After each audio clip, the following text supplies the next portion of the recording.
अस्सलाम वालेकुम जनाब, मां आहियां इंसाफ़ अली मेमण तव्हांजे मुंहिंजे सिंधी चैनल सम्झो ऐं सम्झायो सां गॾु जनाब जंहिं मुंहिंजे दोस्त अॼु मूंखे मुंहिंजे चैनल खे सब्सक्राइब कोन्हे कयो, प्लीज़ करे वठे। सब्सक्राइब करण जे लाइ रेड कलर जे बटन खे क्लिक करे बेल जे आइकॉन खे ज़रूरु दॿाइजो। ईअं करण सां मुंहिंजी नई अचण वारी वीडियो तव्हां ताईं पहुचंदी। मुंहिंजे वीडियोज़ खे लाइक ऐं शेयर करे न विसारींदा।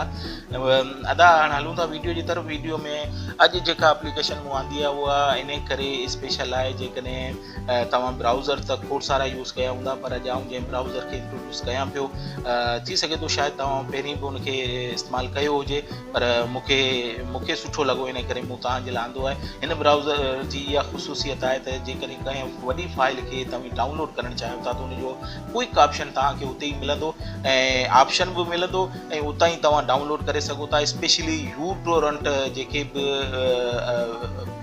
फाइलूं आहिनि उनखे डाउन करण जे लाइ बहितरीनु हिकिड़ी एप्लीकेशन आहे, बहितरीनु हिकिड़ो ब्राउज़र आहे जंहिंखे आउं अॼु इंट्रोड्यूस कयां पियो। एप्लीकेशन जो रिव्यू तव्हांखे थोरी देरि में ॾींदुसि ऐं सभिनी खां पहिरीं उन एप्लीकेशन ॾांहुं तव्हांखे वठी हलां त हीअ ॾिसी सघो था। हीअ एप्लीकेशन खुली वई आहे। हाणे हिन में खोड़ सारियूं शयूं जीअं हूंदो आहे ईअं करे सघो था। हाणे हिते सपोज़ हिकिड़ी मूं बैकग्राउंड इमेज जे नाले सां हिनखे सर्च कयूं था, सर्च कंदव त तव्हां ॾिसंदव खोड़ सारियूं रिज़ल्ट्स अची वेंदियूं। हाणे तव्हांजे नेट ते डिपेंड करे थो, नेट जी स्पीड ते। हाणे ॾिसो खोड़ सारियूं रिज़ल्ट्स अची वियूं आहिनि। हिन जी ख़ुशूसियत इहा आहे, मथे जेके तव्हां हिन कॉलम खे ॾिसो पिया, हिन में जेके बि शयूं मौजूदु आहिनि इहे सभु यूटोरंट फाइल्स जूं आहिनि। यूटोरंट जेके वेबसाइट्स हूंदियूं आहिनि उन्हनि सभु में मौजूदु आहिनि। ऐं हाणे तव्हां कंहिं बि वेबसाइट खे यूटोरंट वेबसाइट खे यूज़ करे यूटोरंट तव्हां वटि इंस्टॉल हूंदो त तव्हां उनखे डाउनलोड करे सघो था। डाउनलोड करण जे लाइ हिते तव्हां ॾिसी सघो था जेके बि सर्च रिज़ल्ट्स आहिनि इन्हनि में ई जेको ही त व्यूज़ आहिनि, उन खां पोइ डाउनलोडिंग ॿुधाए पियो त केतिरा डाउनलोड थी चुका आहिनि। ऐं हिन जे पासे में जेको ज़ीरो डाउनलोड आहे इहो डाउनलोड जो ऑप्शन आहे, इनखे क्लिक कंदव त तव्हां ॾिसी सघो था हिन सॼी एप्लीकेशन जे बारे में सॼी खोले छॾियो आहे। फाइल जी तादाद छा आहे, हिन जी फाइल साइज़ केतिरी आहे ऐं सीटर्स केतिरा आहिनि ऐं लेक्चर्स केतिरा आहिनि, तव्हांखे सभु कुझु मिली वेंदो। उन खां पोइ ही जेके ऑप्शन आहिनि हिन में तव्हां जेकॾहिं फ़िलहालु हिनखे फेवरेट में रखणु चाहियो था उहो करे सघो था। हिते तव्हां जेकॾहिं डाउनलोड करणु चाहियो था त डाउनलोड करे सघो था। डाउनलोड जे बटन खे दॿाए गो खे बि दॿाईंदो त ही डाउनलोड शुरू थी वेंदी। शेयर करणु चाहियो था उहो बि करे सघो था ऐं हिनखे जेकॾहिं ॿिए कंहिं ब्राउज़र में सर्च करणु चाहियो था त उहो बि करे सघो था।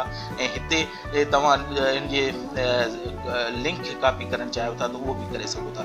मक़सदु ही बहितरीनु हिकिड़ो ब्राउज़र आहे जेको स्पेशली उन्हनि जे लाइ सुठो आहे जेके वॾियूं फाइलूं डाउनलोड करणु चाहिनि था। ऐं टोरंट जेके सॉफ्टवेयर आहिनि, यू टोरंट आहे या ॿिया जेके आहिनि बिट टोरंट आहे, उन्हनि सां करणु चाहिनि था त उन्हनि जे लाइ इहो प्लेटफॉर्म तमामु बहितरीनु ब्राउज़र आहे जंहिंमें तव्हांखे सभु शयूं मिली वेंदियूं। सभु जेके यूटोरंट जूं फाइलूं आहिनि उहे तव्हांखे हिते मिली वेंदियूं, उतां तव्हां डाउनलोड करे सघो था। हिकु सुठी एप्लीकेशन आहे, हिकिड़ो दफ़ो ज़रूरु हिनखे शेयर कजो। हाणे तव्हां ॾिसी सघो था ईअं कंदा वेंदव जेके बि जंहिं वेबसाइट ते जेका शइ मौजूदु आहे उन जी सभिनी जा लिंक तव्हांखे ॾींदो। हितां तव्हां जेको तव्हांजी दिलि चाहे तव्हां डाउनलोड करे सघो था ऐं तमामु ईज़ी वे में करे सघो था। सर्च करण में आसान आहे। अॼो की एप्लीकेशन इहा ई हुई। हिन सां गॾु आउं पंहिंजी वीडियो खे ख़तमु करियां थो, पर सभिनी खां पहिरीं तव्हांखे आउं ॿुधाईंदो हलां त एप्लीकेशन आहे कहिड़ी। त एप्लीकेशन जे लाइ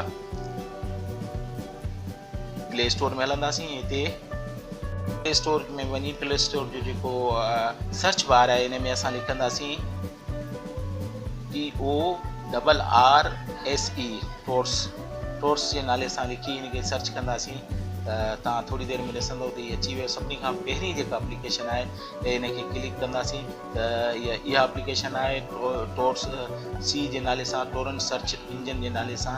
बहितरीनु हिकिड़ी एप्लीकेशन आहे जंहिंमें तव्हां ॾिसी सघो था हिन जी 4.5 जी रेटिंग आहे ऐं खोड़ सारनि माण्हुनि हिनखे डाउनलोड 10 किलो माण्हुनि डाउनलोड कयो आहे। तमामु बहितरीनु एप्लीकेशन आहे, कोई दफ़ो हुनखे ज़रूरु ट्राई कजो। हिन सां गॾु ख़तमु करियां थो हिते ई हिन रिक्वेस्ट सां त मुंहिंजी चैनल खे सब्सक्राइब कयो, रेड कलर जे बटन खे क्लिक करे बेल जे आइकॉन खे ज़रूरु दॿाइजो। ईअं करण सां मुंहिंजी नई अचण वारी वीडियो तव्हां ताईं पहुचंदी, तव्हां हुनखे ॾिसी फ़ाइदो वठी सघंदो। मुंहिंजे वीडियोज़ खे लाइक ऐं शेयर करे न विसारींदा। कमेंट्स में रिपोर्ट तव्हांखे मुंहिंजा वीडियोज़ कीअं पिया लॻनि। हिन सां गॾु तव्हां खां इजाज़त वठां थो। दुआ सां अल्लाह तव्हांखे खुशहाल रखे। अल्लाह हाफ़िज़।